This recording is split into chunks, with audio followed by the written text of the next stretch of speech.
C'est en 1962 que le cheval a été utilisé pour la première fois en France dans le cadre d'une rééducation d'un patient.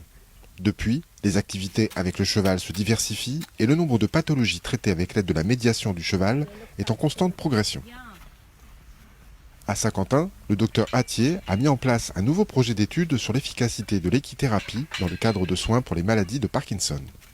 J'ai rédigé un appel au projet France Parkinson qu'on a pu gagner en décembre, il me semble, 2018. Et on a pu construire ce qu'on a construit afin de prendre en charge les patients touchés par les maladies. Donc la maladie de Parkinson est apparentée à la résidence Saint-Laurent où nous avons ce type de patients. Le deuxième appel au projet a été rédigé ensuite. C'est un appel au projet scientifique cette fois-ci pour pouvoir mesurer et évaluer l'intérêt de cette méthode de façon scientifique. Puisque j'ai une double casquette recherche, on voulait tester si cette méthode marche réellement et si c'est uniquement pour la qualité de vie, améliorer la qualité de vie des patients. Donc les analyses qu'on fait, on fait dans la prise en charge clinique, on évalue la qualité de vie, la timide des patients, et puisqu'on démarre en hiver, c'est difficile de faire beaucoup de mouvements. Par contre, le projet scientifique qu'on devrait démarrer, puisqu'on a obtenu le financement, contient les analyses bien sportives aussi, kiné, etc. Donc on pourra faire l'analyse statistique, j'espère. À chaque séance, on note les observations, on débrief, puisqu'il y a beaucoup de émotions qui se dégagent.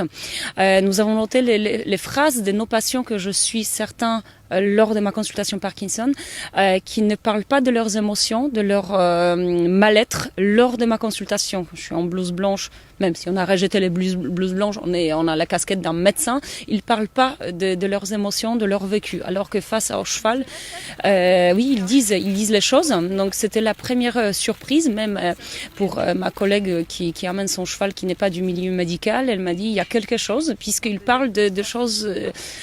Il s'ouvre, il change.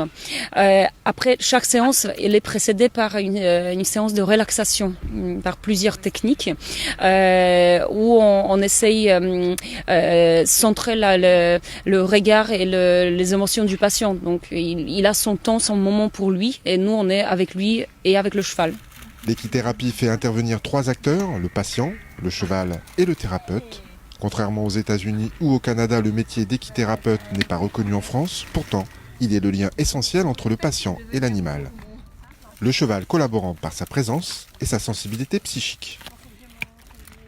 Ça m'intrigue toujours. La première chose, surtout dans les maladies neurodégénératives et dans le monde actuel, le cheval, c'est là et maintenant. Il faut se concentrer, il faut être là. Donc il faut rejeter les téléphones portables, tout ce qui est autour, il faut se concentrer. Le cheval, c'est un miroir de nos émotions, il nous renvoie nos émotions. Il y a beaucoup de philosophie autour du cheval, mais déjà si on étudie l'histoire, le cheval, c'est notre ami, l'ami de l'humanité depuis des décennies. D'ailleurs, un exemple, on ne dit pas une patte, on dit une jambe. Donc c'est un animal qui était respecté, qui nous renvoie beaucoup d'émotions. Le projet d'étude du docteur Attier n'en est qu'au début puisqu'il a démarré en septembre. Pourtant, après 2 séances, les résultats sont déjà positifs. Reste à continuer et prouver par cette étude que le cheval est aussi, dans le cadre de la maladie de Parkinson, une réelle méthode de soins non médicamenteuse.